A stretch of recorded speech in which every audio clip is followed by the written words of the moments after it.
Tonight, I'm delighted to welcome a player who began his career in the Arsenal youth system back in the mid-1990s and went on to make nearly 400 appearances in his professional career, spanning about 14 years, I think it was. It's a real pleasure to introduce tonight Isaiah Rankin to the channel. How are you doing, mate? You all right? Cheers, and thanks for having me. Yeah, nice to be on. Arsenal was always my club, but where I grew up in Enfield and Edmonton, it's mainly the boys from down the road. I was in their academy for a few years, and wore my Arsenal kit, and they tried to get me to put on the Spurs kit, but my mum said that's the kit he wants to wear, so unlucky. Brilliant. I bet that went down well, didn't it? No, it didn't go down too well. How did the move to Arsenal come about then? So basically, I think I was about 12, and it came to the end of the season. They offered me another year of schoolboy forms, but I wasn't really happy. I was playing still with my local side, and then when I was going to games, I wasn't really playing. So I just went back to my local side and started playing and enjoying it again. And a few clubs came sniffing. And when I got offered to go into Arsenal at London Colney for 2 weeks, I jumped at the chance. And obviously you must have impressed them in that 2 weeks then. I was nervous, really, really nervous, because the one thing about Arsenal, when you go to London Colney back then, as soon as you walk into either the canteen or the changing room area, you're all mixing together with the first team players and everyone. So it was nerve-wracking. But once I started the 2 week trial, it was really good for me. You see, obviously, the likes of Tony Adams, David Rocastle, Michael Thomas, Kevin Campbell, Paul Davis. You know, the list goes on. Just being able to, you see them, those faces that you chant their names in on the terracing, and then all of a sudden you're either sitting on the same dinner table or you're walking past them in the corridor. I mean, obviously most of them players that you mentioned there, they all came through the same system as well, didn't they? That's the good thing. So my family are big Arsenal supporters, so they told me about the path. Certain clubs, there's no career pathway. There's no pathway for players.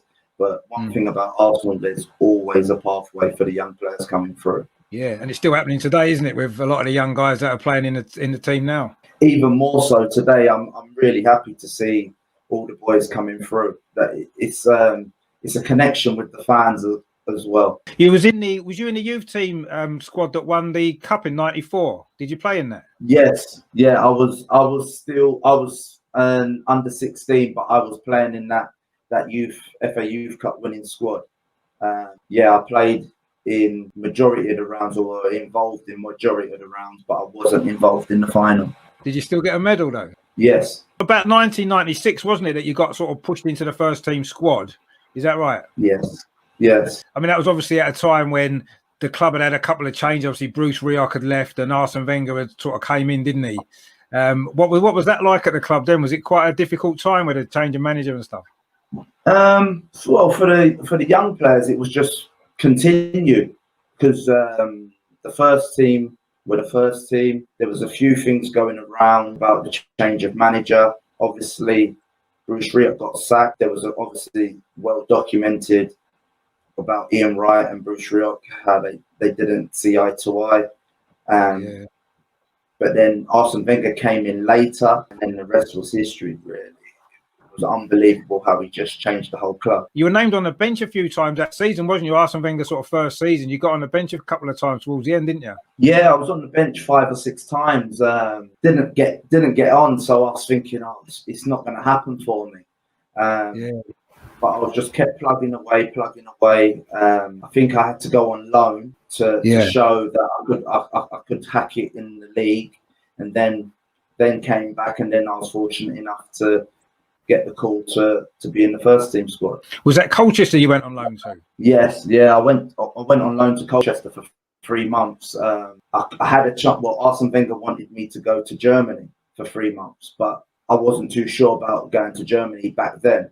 And I didn't want to go off the radar, so I still wanted to be seen.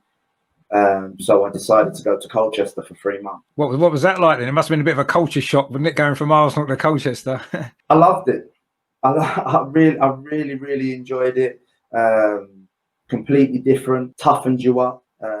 Back then, defenders could tackle from behind. You got elbowed off the ball, and so you really had to have your wits about you, and you had to grow up really quick. And then obviously you came back to Arsenal and you actually got your debut in the first team, didn't you? And that was a baptism of fire, wasn't it? Away at Tottenham, wasn't it? Yeah. So I came back from Colchester on Boxing Day. My last game was Boxing Day. So I think the Tottenham game was the 28th, and I was just sat at home. Hadn't had much of a break, so I was sat at home with my mum just watching telly. I get a phone call from Pat Rice saying I have to be at the team hotel straight away. So I'm thinking this is a wind up. What's going on? So then he phones me back and says, no, you need to be here. Get your stuff, get everything, your match gear. Come to the team hotel down in Waltham Abbey. Once I get to the hotel, I realise there's a few injuries, and one of the boys were injured, not feeling too good. So there may be a chance of me being on the bench. And then obviously you actually got on as well, didn't you, later on in that game? Yeah, no, it was great. Saying where I could have walked there from where I live, I could have walked to White Hart Lane. To look to my right as you come out of the tunnel in the away section, and you see your family and your friends, and you think, yeah, this is what it's all about. I mean, what did it feel like when Arsene Wenger said to you, get ready, you're going on, kind of thing? What was that like? I couldn't get my gear off quick enough. I just wanted to get on and try and help the team, because I think it was 1-1 at the time. Yeah. And late doors, and as I'm getting ready, I can hear some of the senior players, you can be a hero today. You can be a hero. And I was just like, just get changed quickly, get on there. The following season, pre-season, I went away with the first team. We went away to Austria and Germany, done well. But when you look at the players in front of you, you had Anelka, Dennis Bergkamp, Ian Wright, John Hartson, Chris Kawamia. And you think, okay, but I still wanted to, my aim, I set myself targets while I was at Arsenal each year. So when I was in the youth team, can I get into the reserves, or can I get a squad number? Can I train with the first team? And that season, I thought, okay, there's players ahead of me, but all I want is to train with the first team every day and then go from there.